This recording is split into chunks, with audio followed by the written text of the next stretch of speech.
Acts 14. And it came to pass in Iconium, that they went both together into the synagogue of the Jews, and so spake, that a great multitude both of the Jews and also of the Greeks believed.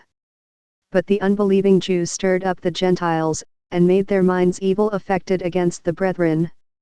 Long time therefore abode they speaking boldly in the Lord, which gave testimony unto the word of his grace, and granted signs and wonders to be done by their hands. But the multitude of the city was divided, and part held with the Jews, and part with the apostles. And when there was an assault made both of the Gentiles, and also of the Jews with their rulers, to use them despitefully, and to stone them, they were ware of it, and fled unto Lystra and Derbe, cities of Iconium, and unto the region that lieth round about. And there they preached the gospel. And there sat a certain man at Lystra, impotent in his feet, being a cripple from his mother's womb, who never had walked. The same heard Paul speak, who steadfastly beholding him, and perceiving that he had faith to be healed, said with a loud voice, Stand upright on thy feet. And he leaped and walked. And when the people saw what Paul had done, they lifted up their voices, saying in the speech of Lycaonia, The gods are come down to us in the likeness of men. And they called Barnabas Jupiter, and Paul Mercurius, because he was the chief speaker. Then the priest of Jupiter, which was before their city, brought oxen and garlands unto the gates, and would have done sacrifice with the people. Which when the apostles, Barnabas and Paul, heard of, they rent their clothes, and ran in among the people, crying out, and saying, Sirs, why do ye these things?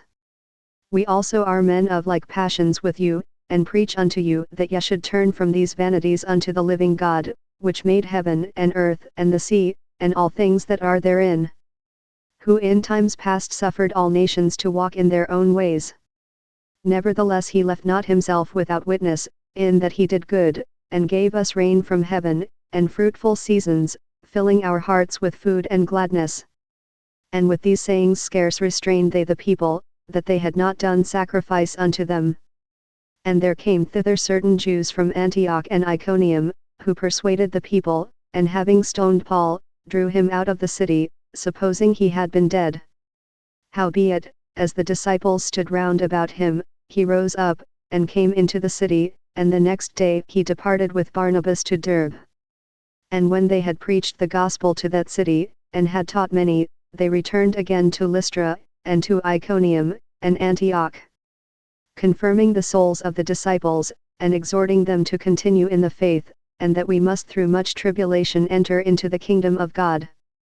And when they had ordained them elders in every church, and had prayed with fasting, they commended them to the Lord, on whom they believed. And after they had passed throughout Pisidia, they came to Pamphylia. And when they had preached the word in Perga, they went down into Italia.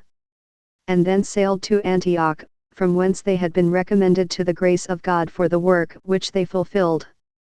And when they were come, and had gathered the church together, they rehearsed all that God had done with them, and how he had opened the door of faith unto the Gentiles. And there they abode long time with the disciples.